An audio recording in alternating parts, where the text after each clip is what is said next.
Coach Tori here, and this is Raising Runners. In this episode, I get to interview Joy from This is Joy and Claire podcast. She also has two other podcasts, Girls Gone WOD and On Your Marks, Get Set, Bake. She is a licensed professional counselor, licensed in the state of Washington and in Colorado. She's been a licensed mental health therapist for 20 years. I was so excited to talk to her because she is also a runner and a CrossFitter, and she is, obviously I mentioned she is a therapist as well, and she used to work exclusively with kids, and I got to talk to her about her sports background, also just her insight on, how us as parents or coaches can help kids stay motivated. She had some really great tips on improving motivation for kids, especially if it's not clicking right away. She also talked about ways we can help celebrate them and get them excited about their sport. So she really had some awesome things to say. So hopefully you enjoy the interview.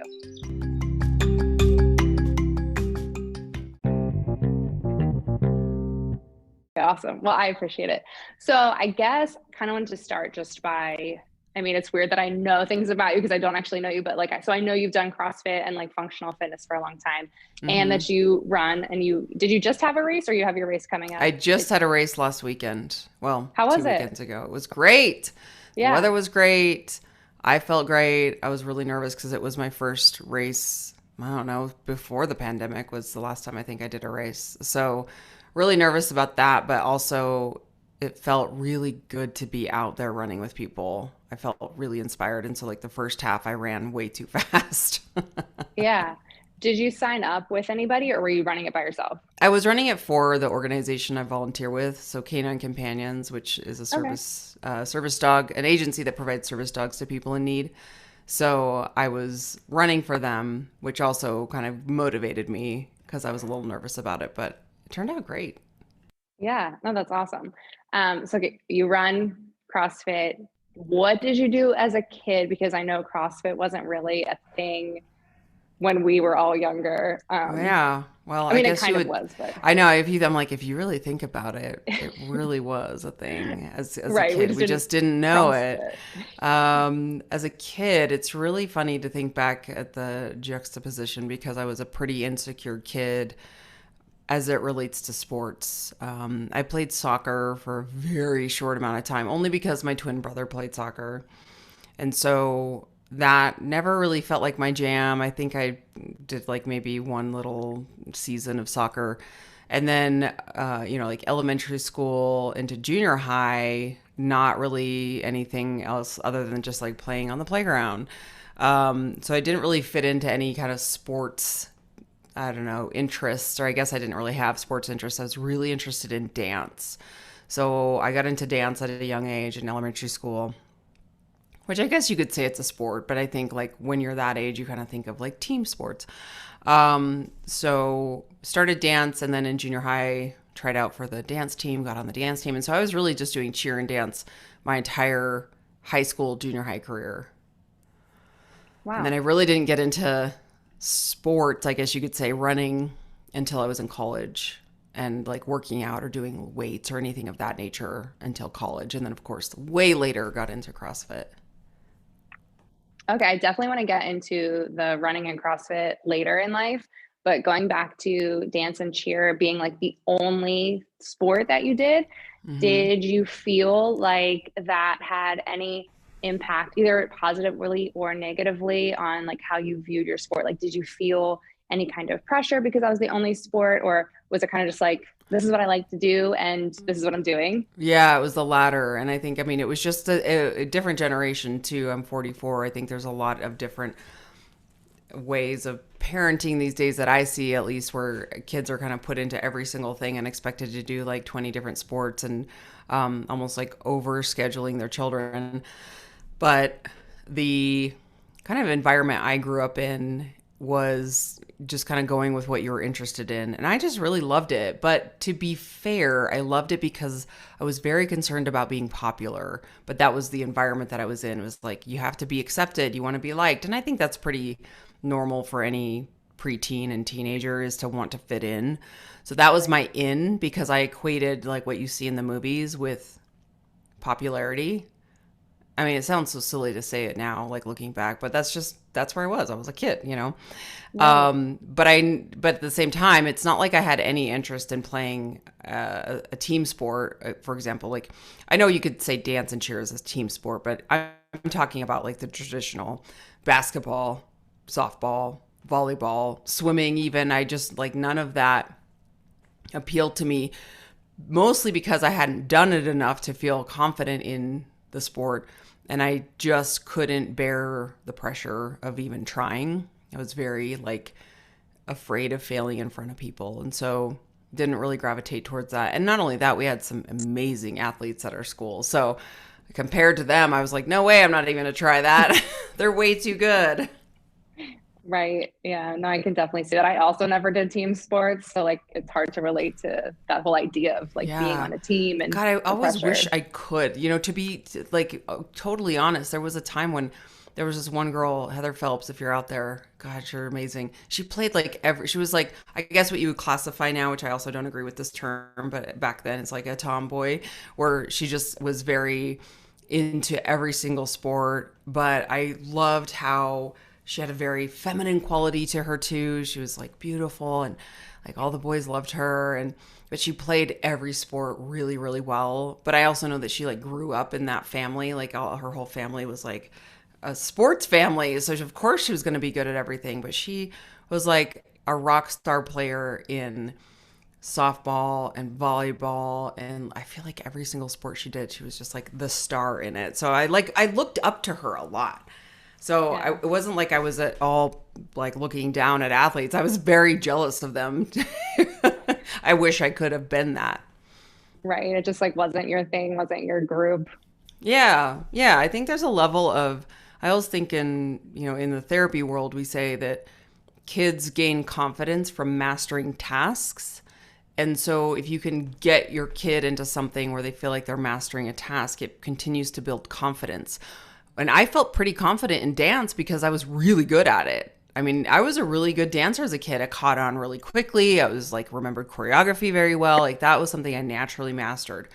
So I gravitated towards that, and you could see the trajectories because I was good at it. I kept doing it.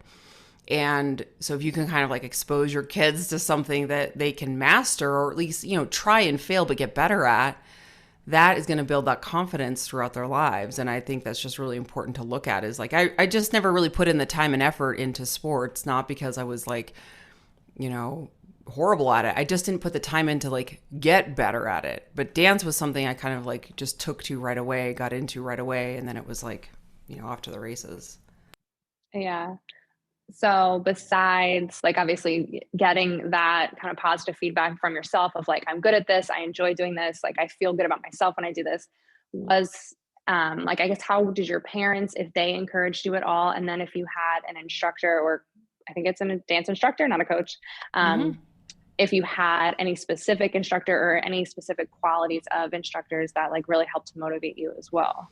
Yeah, my parents were pretty supportive of just whatever I wanted to do, which I think is such a great, I don't know, I think it's great to follow your kids' lead and support what their interests are and just like go full force in their interests and just support the heck out of it. And they did that.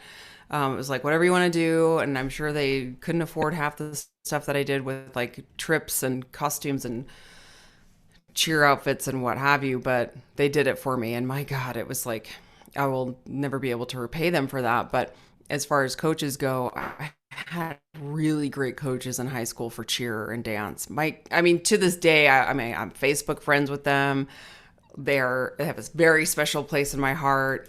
And I actually went back in college for a semester and I taught, or I was a coach, I guess you could say for a season, a football season. I coached the cheer team that I was, my high school cheer team. I was the coach for a season, a football season, which was really fun. It was like so surreal to be able to be the coach for the team that I was on. But the coaches that I had that really shaped me, one was very strict, but I think in a way that was like, we didn't like her at the time, but over time you kind of like learn to love the tough coaches. And the dance instructor was kind of the same, like really held us accountable, but also just so relatable, so supportive, loved us. And it was just like, looking back, you're kind of like, they were always there and they really challenged and pushed us. And I think that's what I really appreciate. I will never forget, there was a coach that was like the senior, when I was on JV, the senior coaches, or the varsity coach for cheer was very strict. I mean, she was like drill sergeant strict. One of those coaches, probably kind of like if anyone watches cheer on Netflix, it was her. It was Coach, what's her name? Why am I blanking on her name? I've never watched it. Oh my gosh, it's such a great show. I've heard actually from you guys. Yeah, it's a great show. And I can't believe it's like, I'm going to Google it right now because it's going to drive me crazy. Yeah. But the Coach Monica, that's what it is. The coach that the seniors had was like Coach Monica. So I always think about that, of like, I looked up to that coach even though she wasn't my coach. I was like just deathly afraid of her. And I think there's something kind of, I don't know, influential. I don't know if that's the best way to coach or be around like, teenagers, but it made an impact even though she wasn't my coach. I always remember her style. Oh yeah. No, I mean, I can think of my track coach that also, again, had a similar impact. And it was like, he was so strict, so mean. But we always knew what to expect, right? Like, he held you accountable. You knew if you did well, you'd get this. If you didn't do well, you get this. Um, so I guess kind of segueing, since we talked, you kind of weaved in a little bit from like a therapy standpoint. I believe you used to be a therapist for children specifically. Is that right? Okay. So kind of just Yeah. thinking and you see adults and children, or just adults? Yep. Okay. Correct. Mm-hmm. I know I like hate assuming because I'm like, I feel like I know what you do. No, yeah, you're totally right. Yep. So just thinking from like that aspect of things, which I'm sure it's probably hard for you not to think from like a therapist standpoint. But I know, at least for me, especially, I try not to be that like overly strict, overly, I guess, like intimidating kind of coach. Even though those are the people I've looked up to, because I feel like right now it's just like, we have to be delicate. We have to, consider everyone's feelings. But from like a therapy standpoint or a mental health counselor standpoint, what do you think coaches, like what kind of personality for a coach really is going to be best for everyone, if you can think that way? I know that like all kids are going to be individuals and it's all going to be different, but like, if you had to think of recommendations for like, this is how you should probably talk to your kids, like, do you have anything like that you can think of? That's kind of a weird question. Mm-hmm. Yeah, I think it's different. No, I think it's different, but I think it's a good question. It's different for parents and it's different for coaches, I would say. When I hear that question, I hear, like, if I'm answering the question around coaching or just being influential in kids' lives, it's just, do you care about them? Do you show that you care about them at the end of the day? And you can be strict and you can hold them accountable. And I actually think people who can walk that balance where you're strict, but you're not abusive, not a lot of people can do that balance really well, where you can be so strict and hold people accountable and really uphold the rules and also get the respect from your team. And if your team doesn't respect you, we see this with NBA as well. I watch this, and my husband and I talk about it all the time because he's a huge NBA fan, and we talk about how important it is to have the respect of a team in order for the team to do well. And I'm going off on a tangent, but I promise it relates. As I recently watched this Netflix show called This Guest Needs No Introduction by David Letterman. It's really a great show. And one of his guests is Kevin Durant, who's one of the greatest NBA basketball players. And they talked a lot about his career. And it's a wonderful interview if anybody wants to watch it. It's great. They just have a mutual respect for each other. But Kevin Durant talked a lot about coaches and how, what is the job of a coach to him, or his experience with coaches. And he talked so much about like coaches really just have to manage personalities. And this is on the NBA level. I'm not sure if this relates to like, I kind of imagine it relates to all coaching in some aspect, but managing personalities is what you have to do.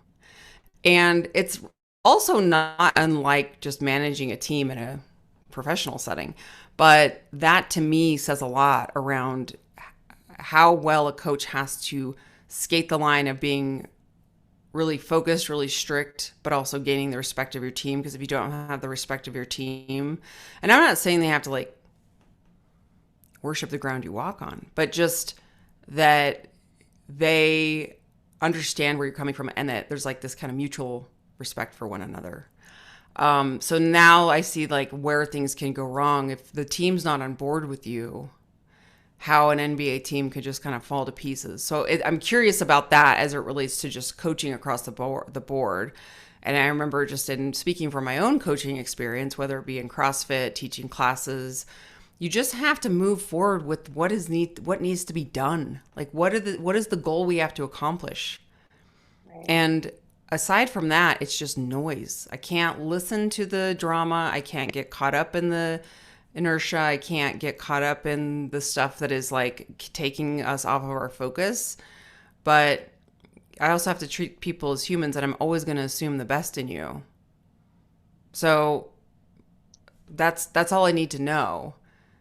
But I think people have a hard time of taking themselves out of it, like when I'm pointing to myself, like taking myself out of it and taking things personally, and that's where a lot goes wrong in parenting, and a lot goes wrong in coaching, and a lot goes wrong in relationships if you start to take things really personal, and at work for that matter. Right. No, exactly. No, that was good because I feel like it's something I'm always like, I'm aware that I need to not take things personally, but there's days I come home and I'm like, I don't understand why the kids don't want to run today. Like, why don't they want to run? Why don't they care as much as I do? And it's like, okay, but what did they care about today? Right? Like, what did they want to do? What did we need to do? So no, I think that's great advice. And it's kind of interesting that like you said, like on the NBA level, those things can be applicable all the way down to youth sports, which is pretty cool. I was very surprised by that answer, to be honest with you. I was surprised that he said, coaching is really just managing personalities. But if you think about it, can you imagine you're dealing with the highest paid athletes in the world, and you're dealing with all of these egos and all of these personalities that just think they can do whatever they want. They don't have to listen to you because they're getting paid millions of dollars and they want to be the shining star. They want to be the person out there on the court getting all the coverage and getting all the deal. It's like, of course It's managing personalities on that level, but it's also managing personalities to where people have to get along, and you don't have to love each other and be best friends and hang out outside of the sport or the work or whatever, but you have to get along. So how do you accomplish that? And I don't think that's very easy to do. Yeah, no, it definitely doesn't seem like an easy task for sure. So you talked a little bit about your parents and that they were supportive of you, especially with dance growing up. And I was actually going to ask Claire this because I think on one of your episodes recently, she was talking about her son was it Taekwondo? And Taekwondo. How do you support, I think she was saying like a mediocre, young athlete. A mediocre athlete. Yeah. Right. So I was like, I really wanted to ask her about that, but, any advice for parents? Because I'm sure at some point, some kids have come to you and have had issues with their parents and the way their parents supported them or anything like that, not necessarily related to sports, but anything on parents supporting their children in sports or outside of sports. And then also kind of talking to that parent of an athlete who maybe isn't necessarily like the standout. Yeah. Well, because Claire's not here, I hope it's okay. I'm going to share an email from one of our listeners who wrote in. Her name is Kat, and she's like, "This is my wheelhouse." And she gave some really good pointers. So I'm going to read this email to you if that's okay. Yeah. Because since Claire's not here and I'm not an expert in this, and Kat Adams is an expert in this, I was like, I'm going to read her email. So it says, generally, regularly set personal mastery oriented goals, more specific than moving up to the next level, and keep them front of mind. Keep them front of mind. So like more specific than moving up to the next level, keep them front in mind. So regularly set personal mastery oriented goals. For a while, I had index cards with specific goals to work towards on each event that I kept in my bag. She was a gymnast. to remind me of what I was specifically working towards. So just working towards those goals. And then for competitions, establish personal performance goals for the competition that don't have anything to do with your competitors. So like if we were doing cleans, like you're doing 6 clean lifts at an only competition, or for her, it was feeling confident on the beam. So if it doesn't happen, it's okay to be upset about it, like a failure. And she references Michaela Schifrin, who I don't know if you remember when she was on the podium when they were doing the medals, and she had this like really nasty grin or nasty face because she was so mad. It's like, it's okay to be mad. Like, let's normalize that. And then make a plan for how to achieve it at the next time. So there's always a next time. Make your weakness your strength. Everyone has something that is their worst skill. Every off season, the goal was to take the thing that they were the worst at, turn it into your best or second best event or skill, which I think is a great piece of advice. Celebrate PRs, personal records, personal bests, with the same vigor as wins. So any successful race that you have, celebrate the PRs and the wins that you have. If you do like like basketball and you win a game, like celebrate that too. So everything is worthy of celebration. And even small wins, I would say, like celebrate all the small wins. Winning does not have to equal first. Sports like this can be super dependent on who you're competing against. And with tough competition, fourth or fifth can be just as meaningful as first. By the same token, being able to win with a subpar performance against a weak field can feel crappy. And then let them dream about greatness for a while. They'll either achieve it or realize their own limitations. And both of those are valuable learning experiences. But also make sure you'll be proud the parent is proud as long as they're trying their best to be a good teammate, to be committed, and to be a supportive competitor. So average athletes, they're overlooked and they are still very valuable. If you look at like the whole team, if we're looking at a cheer team or a running team, every single person brings something to the table. And it doesn't necessarily mean it has to be the loudest or the brightest, shiniest star. So that is a good lesson, I think, wrapped up in when kids are competing or when kids are involved in any type of sport activity. You automatically go to the person who's like the top of the charts. And that's really unfair. I shouldn't say unfair, but it's not the whole picture.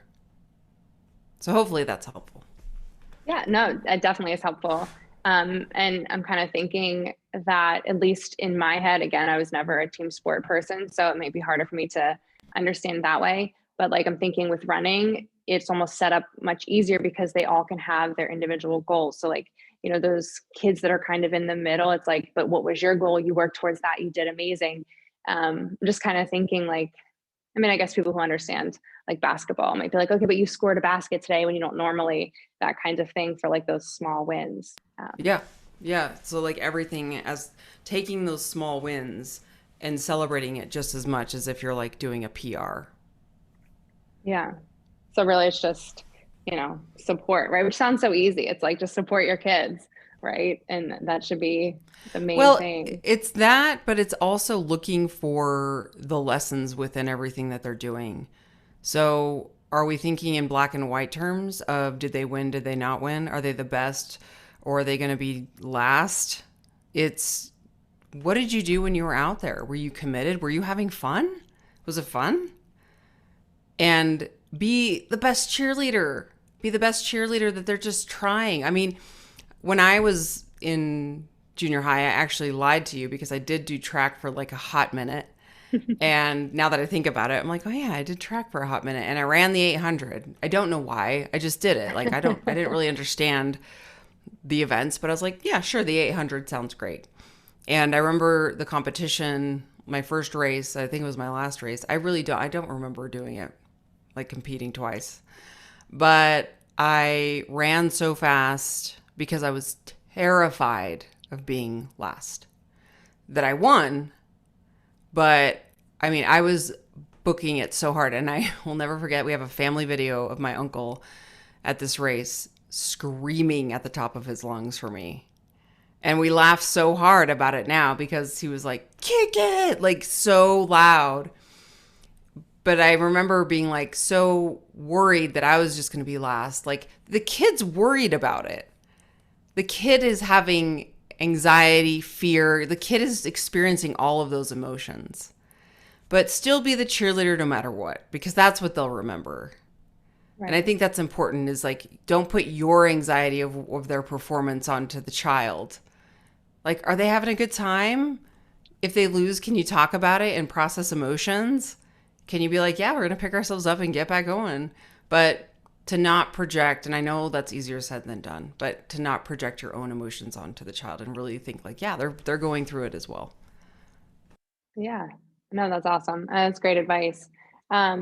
With that, so one of the things that we teach the kids, it's like in our first practice, usually at the start of each season, we talk about like trying to have more of a growth mindset type attitude when you come to practice. And then we talk about power words, like things like I am strong, I am brave, those kinds of things. So like they're trying to motivate themselves.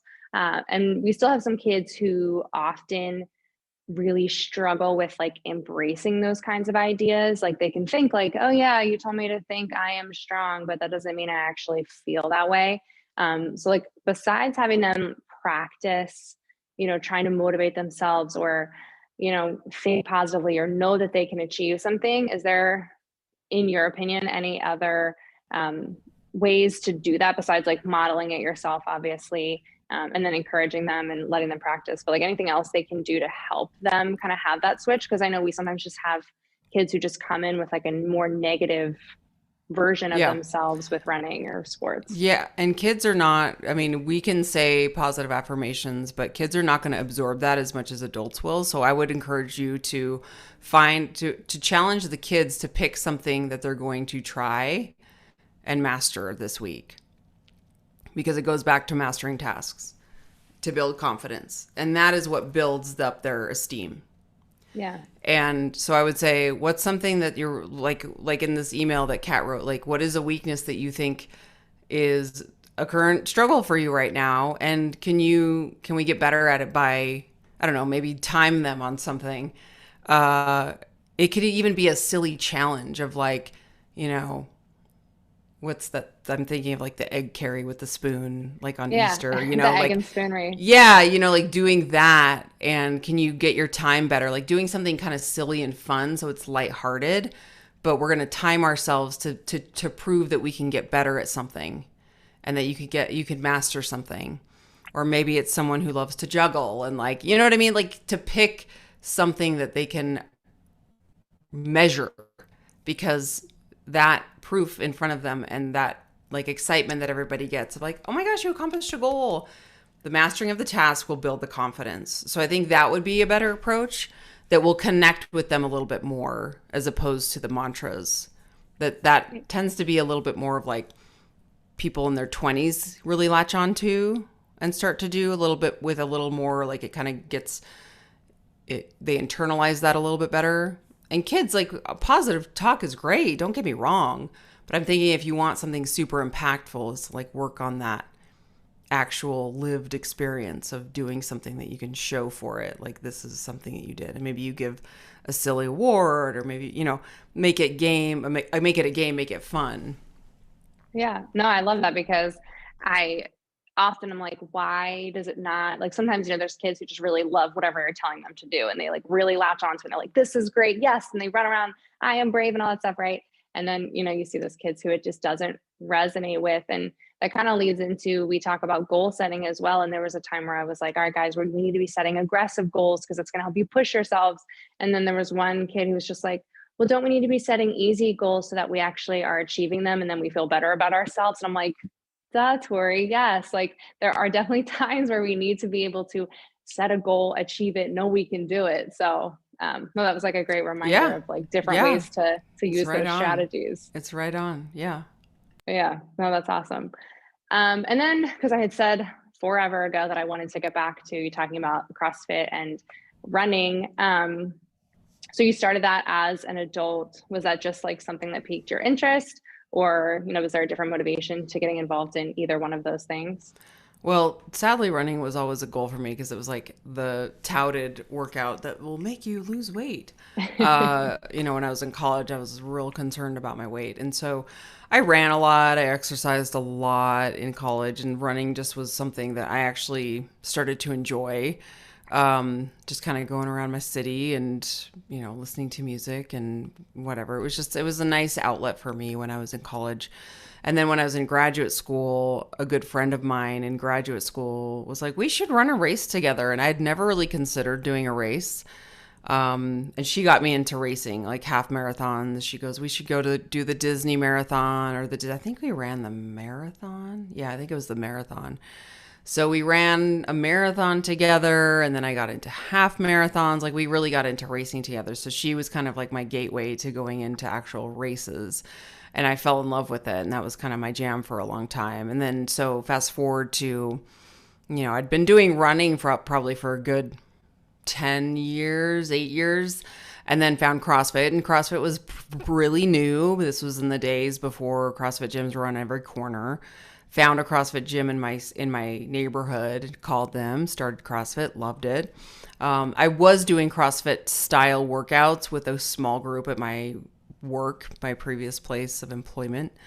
Had a great group of people that would do CrossFit workouts in the little gym at the office. And so my coworker at that time is the one that really introduced me to CrossFit. But then he's like, you should really join a gym because we don't have the equipment here to do all the stuff that I like really want to do. And I think you'd be really good at it. And I was like, okay, give me a challenge. And I'm like, anything. I think running had really built up my confidence of just being an athlete, I guess you could say. And so, once I started lifting weights and and I was teaching spin classes, so I was very much like the athletic person was a lot of my identity. And so then when my friend was like, you'd be really good at CrossFit, I was like, okay, I'll try that, because you like want to be good at things. So, right. So that was kind of like the motivation for me to get started. And then I loved it and I never looked back, and I started podcasting for it.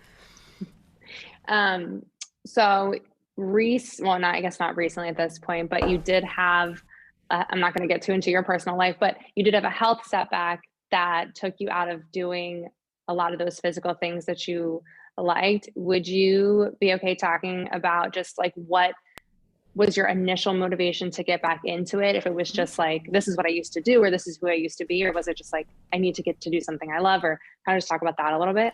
Are you talking about getting back into running or getting back into CrossFit? Either one.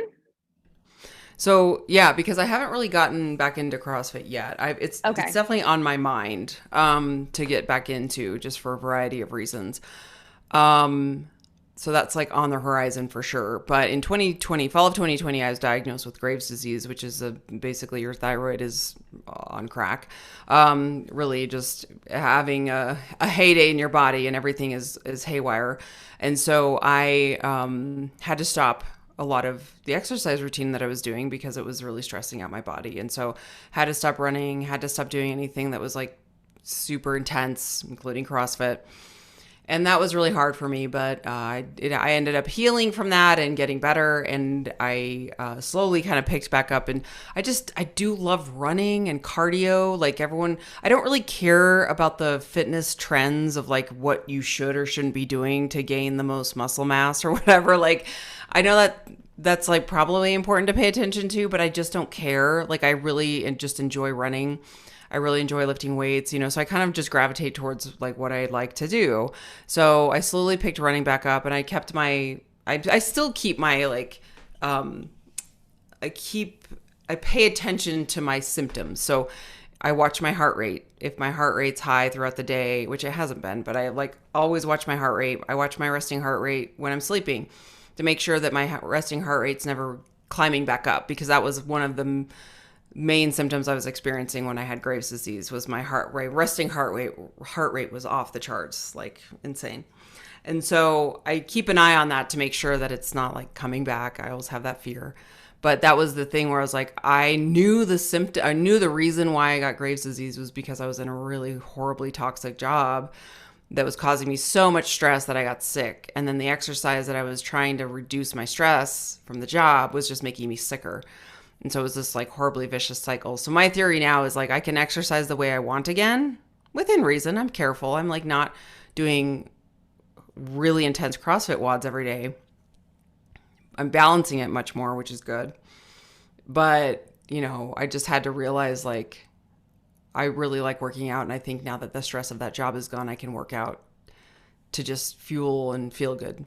And so I do want to get back into CrossFit just because I really miss the strength portion. I miss the team kind of the team environment, the community, going into a class and just kind of being told what to do and having that competition between people. I like to compete with someone else. So there's a little bit of that I'm missing as well. Just kind of like getting out of the house. I got way too comfortable doing my Peloton workouts inside. It's just way too convenient, which is good. But I'm like, I could also stretch and get out of my house and do a workout every once in a while. Right. No, that totally makes sense. No, well, that's awesome. I really appreciate all of your insight so far. I feel like that's all the questions I have. But I think we have a little more time if you're okay. I'm going to pause the recording.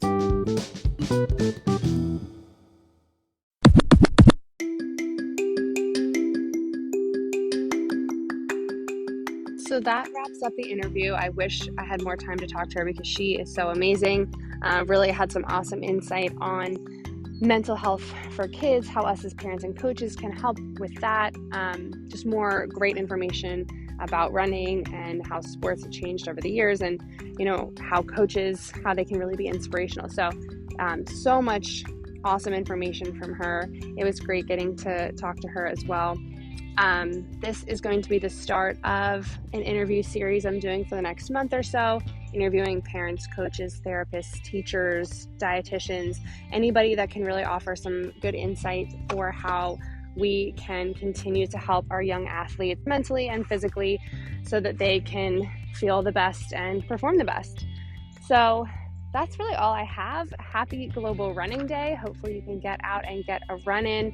If you have any questions, comments, anything, feel free to email me at marikeerunclub@gmail.com. And